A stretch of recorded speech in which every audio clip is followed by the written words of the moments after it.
Hello student, welcome to Punarnaba study.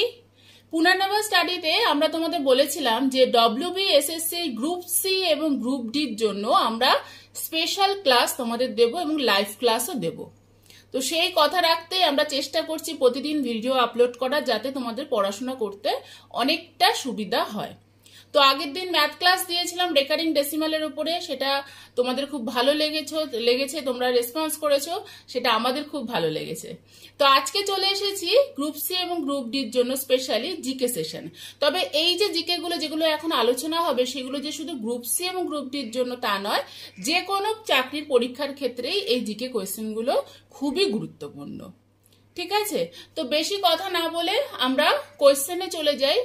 আর একটা কথা বলতে চাই যে আমরা চেষ্টা করছি প্রতিদিন তোমাদের জন্য 15টা করে জিকে, স্পেশাল কিছু জিকে যেগুলো কিনা বিভিন্ন পরীক্ষায় বিভিন্ন সময় এসেছে, সেই জিকে গুলো তোমাদের সাথে আলোচনা করার জন্য। এবং তাছাড়া আমাদের তো আরো ক্লাস থাকবে, বাট এই ক্লাসটা শুধু জিকের জন্য 15টা করে জিকে আমরা প্রতিদিন দেওয়ার চেষ্টা করব।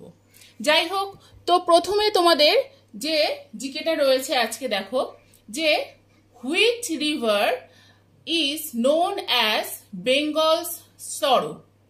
অর্থাৎ, আচ্ছা, এখানে আমি তোমাদের ইংলিশে লিখেছি, তোমাদের আমি বাংলাতেও কিন্তু ট্রান্সলেট করে দেব, তাই যারা বাংলাতে পড়বে তাদেরও কোনো অসুবিধা হবে না। Which river is known as Bengal's সরো, অর্থাৎ বাংলার দুঃখ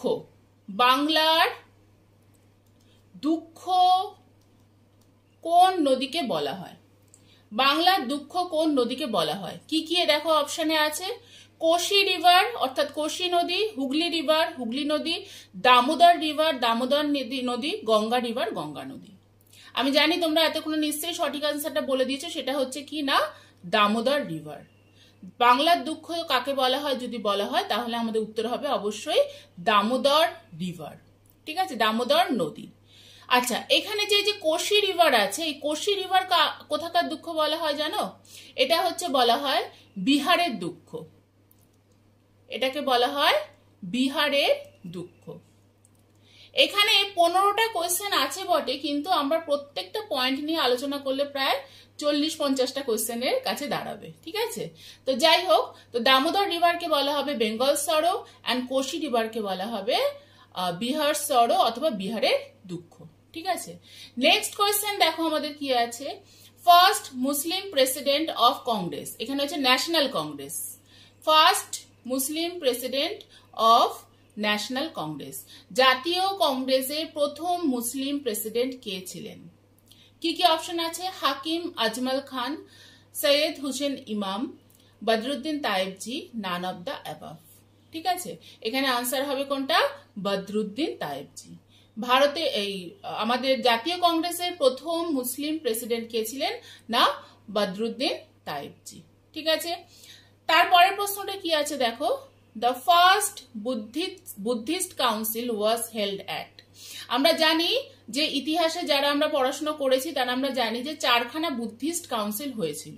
ঠিক আছে, এই বুদ্ধিস্ট কাউন্সিলগুলো কোথায় হয়েছিল, কার সময় হয়েছিল, চেয়ারম্যান কে ছিল, এগুলো কিন্তু খুব গুরুত্বপূর্ণ। এগুলো আমরা জিকে ক্লাসে যখন তোমরা ডিটেলসে তোমাদের জিকে পড়াবো, তখন কিন্তু খুব সুন্দর করে আমাদের ইতিহাসে আলোচনা হবে। তো এখানে যে বলেছে প্রথম বুদ্ধিস্ট কাউন্সিল কোথায় হয়েছিল, সেটার উত্তর কি হবে? কি কি অপশন আছে একবার দেখে নি। Rajgriha, Vaishali, Jalandhar, none of the above. এটার উত্তর কি হবে? প্রথম বুদ্ধিস্ট কাউন্সিল কোথায় হয়েছিল? না, রাজগৃহ। ঠিক আছে, আচ্ছা, আমি প্রত্যেকটা লিখে দিচ্ছি। 4টে যে আমাদের বুদ্ধিস্ট কাউন্সিল ছিল কোথায় কোথায় হয়েছিল আমি বলে দিচ্ছি। প্রথমটা আমাদের হয়েছিল, তো দেখেই নিলে, সেটা কোথায় হয়েছিল? না, রাজগৃহ। দ্বিতীয়টা কোথায় হয়েছিল? বৈশালী। এই যে সেকেন্ড যেটা রয়েছে, এটা সেকেন্ডেই হবে, এটা কোথায়? না, বৈশালী। ওকে, তারপর এটা কোথায় হয়েছিল? পাটলিপুত্র। কোথায়? পাটলিপুত্র। এবং লাস্টেরটা যে কোথায় হয়েছিল? কাশ্মীর। কোথায় হয়েছিল? কাশ্মীর। ঠিক আছে, তাহলে ফার্স্ট বুদ্ধিস্ট কাউন্সিল কোথায় হয়েছিল আমাদের এখানে উত্তর চেয়েছে, সেটা হবে হচ্ছে অবশ্যই রাজগৃহ। ঠিক আছে, পরের স্লাইডে চলে যাই। পরের স্লাইডে দেখো বলেছে যে ব্লু রেভলিউশন কিসের জন্য, অর্থাৎ অ্যাসোসিয়েটেড উইথ। ব্লু রেভলিউশন কিসের ওপরে হয়েছিল ব্লু রেভলিউশন সেটা তোমাদের বলতে হবে। কি কি আছে না, মিল্ক, ফার্টিলাইজার, ফিশ অ্যান্ড উল। ঠিক আছে, ব্লু রেভলিউশন যদি দিয়ে থাকে তাহলে অবশ্যই সেটা কি হবে না, ফিশ। কি হবে, ফিশ। মিল্ক রেভলিউশন যেটা, সেটাকে আমরা কি বলি বলতো, সেটাকে আমরা বলি হোয়াইট রেভলিউশন। এই প্রত্যেকটা রেভলিউশনের একটা একটা নাম আছে। মিল্কের যে রেভলিউশন সেটাকে বলা হয় কি না, হোয়াইট রেভলিউশন। ঠিক আছে, ফার্টিলাইজার অ্যান্ড উল এই দুটোকেই কিন্তু গ্রে রেভলিউশন বলা হয়। কি রেভলিউশন, গ্রে রেভলিউশন। ওকে, তাহলে আমাদের এখানে কোয়েশ্চেন ছিল ব্লু রেভলিউশন। ব্লু রেভলিউশন যদি দিয়ে থাকে তবে তার আনসার কি হবে, অবশ্যই ফিশ হবে। ঠিক আছে, পরের প্রশ্নতে চলে আসি। দেখো, ইন মাইক্রোফোন অর্থাৎ মাইক্রোফোনে কি হয়। এই যে এই কোয়েশ্চেনগুলো কিন্তু ভীষণ গুরুত্বপূর্ণ, সায়েন্সের এই কোয়েশ্চেনগুলো ভীষণ গুরুত্বপূর্ণ, যে কোন শক্তি কোন শক্তিতে ট্রান্সফর্ম ঘটে। মাইক্রোফোনে electrical energy changes into sound energy, 1 নম্বরে আছে। 2 নম্বরে বলছে sound energy changes into electrical energy. 3 নম্বরে বলছে sound energy changes into mechanical energy. কোনটা হবে সেটা তোমাদের বলতে হবে। 1 নম্বরেরটা হবে না, electrical energy changes into sound energy, এটা হবে না। 2 নম্বরেরটা হবে। মাইক্রোফোনে সবসময় কি হয় না, সাউন্ড এনার্জি কিসে পরিবর্তন হয়, ইলেকট্রিক্যাল এনার্জিতে পরিবর্তন হয়। খুব ভালো করে এগুলো পড়বে। সাউন্ড এনার্জি কিসে ট্রান্সফর্ম হয়, ইলেকট্রিক্যাল এনার্জিতে ট্রান্সফর্ম হয়। আর যদি এইটা বলে যে ইলেকট্রিক্যাল এনার্জি ট্রান্সফর্ম ইনটু কিসে হয় সাউন্ড এনার্জি, এটা হবে স্পিকার। এটা কিসে হবে, স্পিকারে হবে। আর মাইক্রোফোনে কি হবে না, sound energy changes into electrical energy.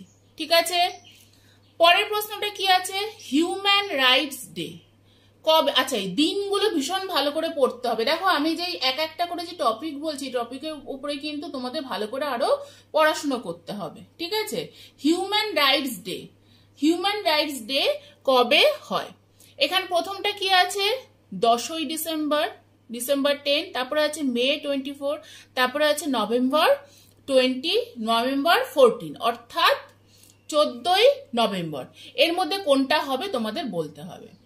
Human rights day হয়, পালিত হয়, তোমাদের আনসার হবে 10ই ডিসেম্বর। কোনটা হবে, 10th ডিসেম্বর হয় আমাদের হিউম্যান রাইটস ডে। আমি বাকি দিনগুলো একটু বলে দিই, তাহলে তোমাদের এখান থেকে বাকি দিনগুলো কি বলে সেটা পড়া হয়ে যাবে। মে 24 সেটা হচ্ছে আমাদের কি না, কমনওয়েলথ ডে। মে 24 কে কি বলা হয় না, কমনওয়েলথ ডে। আচ্ছা, নভেম্বর 14 কে কি বলা হয়, এটা আমরা সবাই জানি, সেটাকে কি বলা হয়, চিলড্রেন্স ডে, তাই তো, শিশু দিবস। নভেম্বর 14 কে কি বলা হবে, চিলড্রেন্স ডে। আর মে 24 কে বলা হবে হচ্ছে কমনওয়েলথ ডে। ঠিক আছে, কমনওয়েলথ ডে। এই দিনগুলো কিন্তু খুব ভালো করে পড়বে, কমনওয়েলথ ডে আর এটা হচ্ছে চিলড্রেন্স ডে, তোমরা সবাই জানো। ওকে, নেক্সট স্লাইডে আমাদের কি আছে দেখে নি। নেক্সট স্লাইডে আছে আমাদের, বলছে in which state Bandipur national park is located. এই ন্যাশনাল পার্কগুলো পড়বে। দেখো, এই যে একটা করে প্রশ্ন আমি আলোচনা করছি, তার মধ্যে থেকে কিন্তু তোমাদের টপিকগুলো কিন্তু বোঝা হয়ে যাচ্ছে অ্যাকচুয়ালি আমাদের কোন টপিকগুলো পড়তে হবে। এই যে ন্যাশনাল পার্ক যেগুলো আছে সেগুলো কিন্তু আমাদের পড়তে হবে। ঠিক আছে, কানহা ন্যাশনাল পার্ক, হ্যাঁ, তারপর বন্দিপুর ন্যাশনাল পার্ক, আরো যত ন্যাশনাল পার্ক আছে সেগুলো কিন্তু আমাদের পড়তে হবে। তো বন্দিপুর ন্যাশনাল পার্ক কোথায় অবস্থিত, বাংলা এটা কি হয় যে in which state Bandipur national park is located, এর বাংলা হচ্ছে বন্দিপুর ন্যাশনাল পার্ক কোথায় অবস্থিত। কোথায় কি কি অপশনে আছে, কেরালা, কর্ণাটকা, মহারাষ্ট্র, তামিলনাড়ু। এটার আনসার হবে কর্ণাটকা। কি হবে answer, Karnataka. Bandipur national park আমাদের কোথায় অবস্থিত না, কর্ণাটকে অবস্থিত। ঠিক আছে, পরেরটাতে চলে যাই। Kolleru lake is located in which state. এখান থেকে আমরা আরেকটা টপিক পেয়ে গেলাম। কি পড়তে হবে তোমাদের? তোমরা কিন্তু এই কোয়েশ্চেনগুলো দেখে দেখে নিজেরা খাতাতে টপিকগুলোও কিন্তু লিখতে থাকো, সেগুলোও কিন্তু তোমাদের পড়তে হবে, ঠিক আছে? আমাদের ক্লাসে তোমরা যারা অ্যাডমিশন নেবে সেইখানে তো আমরা অবশ্যই এগুলো ডিটেলসে সব টপিক নিয়ে আলোচনা করব, আর তাছাড়াও আমরা চেষ্টা করব ইউটিউবে আমরা ক্লাস দেওয়ারও চেষ্টা করব টপিক নিয়ে। ওকে, তো Kolleru lake is located in which state? Kolleru lake কোন রাজ্যে অবস্থিত? কি কি অপশন আছে আমাদের? কেরালা, অন্ধ্রপ্রদেশ, ওড়িশা, কর্ণাটকা। কোলেরু লেক কোথায় অবস্থিত? ঠিক আছে, কোলেরু লেক, এটার আনসার হবে হচ্ছে অন্ধ্রপ্রদেশ। কোথায় অবস্থিত কোলেরু লেক? অন্ধ্রপ্রদেশে অবস্থিত, ঠিক আছে। নেক্সট যেটা বলেছে সেটা হচ্ছে cytology is the study of. Cytology কি নিয়ে পড়াশুনোকে বলা হয়? সাইটোলজি। এই পড়াশোনাগুলোও কিন্তু আমাদের পড়তে হবে। সব যে বিষয় নিয়ে পড়াশোনা হয় তার একটা নির্দিষ্ট করে নাম হয়। তো এই যে সাইটোলজি, এই সাইটোলজি কোনটা নিয়ে পড়াশোনাকে বলে? কি কি অপশনে আছে দেখো। স্টাডি অফ ভাইরাস, ভাইরাস নিয়ে পড়াশোনাকে বলে। স্টাডি অফ ইনসেক্ট, ইনসেক্ট মানে নিশ্চয়ই তোমরা জানো, ইনসেক্ট মানে কি? পোকামাকড়কে বলা হয় ইনসেক্ট, তাই তো? তো study of insect. Study of cell, cell মানে হচ্ছে গিয়ে কি? কোষ, ঠিক আছে। স্টাডি অফ সেল নাকি study of plant life? Plant life মানে হচ্ছে কি? উদ্ভিদ বিদ্যা যেটাকে বলা হয়, ঠিক আছে। তো এইখানে cytology is the study of, অবশ্যই কি হবে না? সেল হবে। কি হবে? সেল। আমি বাকিগুলো একটু বলে দিই কোনটাকে কি বলে, তোমাদের তাহলে এখান থেকে অনেকগুলোই জানা হয়ে যাবে। স্টাডি অফ ভাইরাসকে বলা হয় হচ্ছে ভাইরোলজি। কি বলা হয়? Virology. Okay. Study of insect কে বলা হয় এন্টেমোলজি। কি বলা হয়? Entomology. Okay. Study of cell তো আমরা পড়ে নিলাম, সাইটোলজি। আর স্টাডি অফ প্ল্যান্ট লাইফ যদি বলে তাহলে আমরা বলবো বটানি। কি বলবো? বটানি, ঠিক আছে। তাহলে এখান থেকে কিন্তু আমরা 4টে সাবজেক্টে পড়াশোনা কিন্তু জেনে গেলাম কোনটাকে কি বলে। আচ্ছা, নেক্সট স্লাইডে কি আছে? নেক্সট স্লাইডে আমাদের যেটা বলছে সেটা হচ্ছে যে রেডিও অ্যাক্টিভিটি। রেডিও অ্যাক্টিভিটি কে আবিষ্কার করেছিল বলো তো? কে তোমরা জানো? যারা জানো নিশ্চয়ই এতক্ষণ উত্তর দিয়ে দিয়েছো। Radio activity was discovered by কে? Madam Curie, Henri Becquerel, Newton না আইনস্টাইন? Albert Einstein. ওকে, কোনটা হবে? যারা জানো তারা আনসার দিয়ে দিয়েছো হেনরি বেকেরেল। খুব ভালো করে শোনো, রেডিও অ্যাক্টিভিটির বাংলা হচ্ছে তেজস্ক্রিয়তা। বাংলা কি?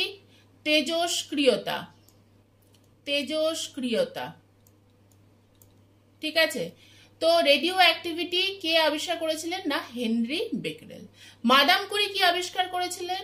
আমরা জানি কি আবিষ্কার করেছিলাম, কি আবিষ্কার করেছিলেন? Radium and polonium. Radium and polonium, ঠিক আছে। পোলোনিয়াম এটা কে করেছিলেন? না মাদাম কুরি করেছিলেন, রেডিয়াম অ্যান্ড পোলোনিয়াম। নিউটন কি আবিষ্কার করেছিলেন? Law of gravitation. কি আবিষ্কার করেছিলেন? Law of gravitation. ওকে, মাধ্যাকর্ষণ শক্তির সূত্র, সেটা কি আবিষ্কার করেছিলেন? নিউটন। আর অ্যালবার্ট আইনস্টাইন কি আবিষ্কার করেছিলেন? আপেক্ষিকতাবাদ বা theory of relativity. Theory of relativity.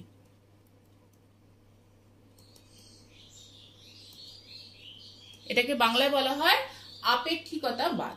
Okay. Retirement age of for a high court জাজ ইজ। একজন হাইকোর্টের জাজ কত বছর বয়সে রিটায়ার করেন? ঠিক আছে, এই রিটায়ারমেন্ট এজ গুলো কিন্তু তোমাদের ভীষণ গুরুত্বপূর্ণ পড়তে হবে, ঠিক আছে। তো রিটায়ারমেন্ট এজ অফ হাইকোর্ট জাজ কি হবে? 60 না 65 না 62 না 58? তো হাইকোর্ট জাজের রিটায়ারমেন্টের এজ হচ্ছে 62 বছর, ঠিক আছে। আর যদি 65 বছর বলো সেটা হচ্ছে সুপ্রিম কোর্টের জাজ। সুপ্রিম কোর্টের জাজের রিটায়ারমেন্টের এজ কত? না 65 বছর। পরের প্রশ্নটা কি বলেছে? Minimum age required to contest for presidentship is. অর্থাৎ দেশের রাষ্ট্রপতি হতে হলে তার বয়স কত হতে হবে? 30, 35, 25, 21। কত হতে হবে? 35 বছর। যদি রাষ্ট্রপতি হতে হয় তাহলে তার মিনিমাম বয়স হতে হবে 35 বছর। তো 30 বছরটা কি? 30 বছর কি জানো? 30 বছর হচ্ছে যদি আমাকে রাজ্যসভার মেম্বার হতে হয়। রাজ্যসভার মেম্বারের মিনিমাম বয়স হচ্ছে কত, 30 হতে হবে। এবং 25 বছরটা কি, যদি আমি লোকসভার মেম্বার হতে চাই তাহলে আমাকে 25 বছর বয়স হতে হবে। এবং প্রাইম মিনিস্টারের জন্য কিন্তু আমার মিনিমাম এজ কত হতে হবে, 25 বছর। ঠিক আছে, পরের স্লাইডে কি আছে, what is the minimum age for appointment as governor. গভর্নরের জন্য আমাদের কত বয়স হতে হবে। তো গভর্নরের জন্য কি কি বয়স দিয়েছে দেখো, 25, 35, 30, 21। এটাও কিন্তু গভর্নরের জন্য কত হতে হবে, 35 বছর বয়স হতে হবে। পরেরটা কি দিয়েছে দেখো, vitamin C is also known as. এইগুলো ভীষণ গুরুত্বপূর্ণ, তোমাদের এই ভিটামিনগুলো খুব ভালো করে পড়তে হবে। অর্থাৎ কোন ভিটামিনকে কি বলে এবং কোন ভিটামিনের অভাবে কি রোগ হয়, এইগুলো কিন্তু তোমাদের পরীক্ষায় ভীষণভাবে আসবে। যারা খাতা নিয়ে বসেছো এবং টপিকগুলো লিখছো সেখানে ভিটামিন কিন্তু লেখো। এটা লাইফ সায়েন্সের একটা চ্যাপ্টার, কিন্তু তোমরা যেহেতু আমাদের হাতে খুব কম সময় না, আমাদের টপিক করে করে কিন্তু পড়াশুনো করতে হবে। ঠিক আছে, তো vitamin C is also known as কি কি বলেছে, অ্যাসকর্বিক অ্যাসিড, টোকোফেরল, ক্যালসিফেরল, নাকি none of the above. Vitamin C কে বলা হয় অ্যাসকর্বিক অ্যাসিড। ওকে, টোকোফেরল যদি বলো এটা হচ্ছে ভিটামিন ই, ভিটামিন ই কে বলা হয় টোকোফেরল, অ্যান্ড ক্যালসিফেরল হচ্ছে ভিটামিন ডি। ঠিক আছে, যারা আমাদের ক্লাসে জয়েন করবে তাদেরকে আমরা এগুলো খুব ভালো করে পড়াবো, এবং তাছাড়া আমরা ইউটিউবেও ক্লাস দেওয়ার চেষ্টা করব। ঠিক আছে, বিস্তারিতভাবে এগুলো নিয়ে আলোচনা হবে। Which part of the human body stores glycogen. পরের প্রশ্ন, আমাদের শরীরের কোন পার্ট গ্লাইকোজেনকে স্টোর করে। ঠিক আছে, অর্থাৎ সঞ্চয় করে রাখে। কি কি আছে, স্কিন, লিভার, ইন্টেস্টাইন না প্যানক্রিয়াস। তো এখানে এটার উত্তর হবে লিভার। কোথায় না, লিভার। লিভারে কিন্তু আমাদের গ্লাইকোজেন স্টোর হয়। স্কিনে যদি বলো, স্কিনে কি থাকে না, মেলানিন থাকে। আমরা জানি কি থাকে, মেলানিন। এই মেলানিন কি করে না, আমাদের শরীরে ত্বকের কি রং হবে সেটা কিন্তু নির্ধারণ করে এই মেলানিন। ঠিক আছে, স্কিনে মেলানিন থাকে। এবং প্যানক্রিয়াসে যেটা থাকে তোমরা জানো, ইনসুলিন। ইনসুলিন, এই ইনসুলিন উৎপাদন এবং স্টোর দুটোই কিন্তু আমাদের প্যানক্রিয়াসে হয়ে থাকে। ঠিক আছে, তো এই পর্যন্তই আজকে তোমাদের এই 15খানা প্রশ্ন আমি আলোচনা করলাম। এবং আমি বলছি শোনো, এই যে 15টা প্রশ্ন শুধু গ্রুপ সি গ্রুপ ডি না, যে কোনো পরীক্ষার জন্য ভীষণভাবে গুরুত্বপূর্ণ। ঠিক আছে, তো আজকে যদি আমাদের ক্লাসটা তোমাদের ভালো লেগে থাকে, যদি কিছু শিখে উঠতে পারো, তাহলে অবশ্যই আমাদের চ্যানেলটা সাবস্ক্রাইব করে আমাদের সাথে থেকো। আর তোমরা যদি অনলাইন এবং অফলাইন ক্লাসে আমাদের গ্রুপ সি এবং গ্রুপ ডি ক্লাস জুলাইয়ের প্রথম সপ্তাহ থেকে শুরু হচ্ছে, জয়েন করতে চাও, তাহলে এই নাম্বারে যোগাযোগ করো। এবং ডেসক্রিপশনেও আমি আমাদের ঠিকানা এবং নাম্বার অবশ্যই দিয়ে দেবো।